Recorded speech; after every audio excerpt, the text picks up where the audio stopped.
போச்சுடா. எவ்வளவு இருக்கு? 2 லட்சம். 2 லட்சமா? ஆமாண்டா, போன வருஷம் ஃப்ரிட்ஜ் வாங்க 10,000 ரூபாய் கடன் வாங்கினேன். சரி. அதை அடைக்க வார வெட்டி போட்டேன்.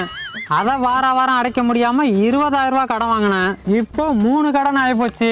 சரி, 3ஐயும் மொத்தமா அடைச்சுக்கலான்னு 50,000 ரூபாய்க்கு லோனை போட்டேன். அடைச்சியா? அடைச்சேன். ஆனா அந்த 50,000 வட்டியோட இப்ப 70,000 ஆகி போச்சு. அப்புறம் என்ன, 1 லட்ச ரூபா லோனை போட்டு அதை அடைக்க 10 இடத்துல கைமாத்தா கடனை வாங்கி இப்போ 2 லட்ச ரூபாயில நிக்குது. இந்த மாசம் டியூவை கட்ட பணம் இல்ல. இப்ப என்னடா பண்ண போற? அந்த ஃப்ரிட்ஜை ஒருத்தவன் பாதி விலைக்கு கேக்குறான். அந்த ஃப்ரிட்ஜை பார்த்தாலே நமக்கு வெறுப்பா இருக்கு. அதான் இந்த மாசம் டியூவுக்கு அதை வித்து கட்டிப்பலான்னு பாக்குறேன். அதுக்கேண்டா ஃப்ரிட்ஜ் வாங்குன? 10 நாளைக்கு வேலைக்கு போயிருந்தா கடனே இல்லாம வாங்கிக்கலாம்ல. அந்த அறிவு இப்பதானே வருது. வந்துச்சுல்ல, போய் வேலை செஞ்சு கடன் அடடா. வேலை செய்யவே முடியலடா. கடனை நினைச்சாலே ஒரே மன உளைச்சலா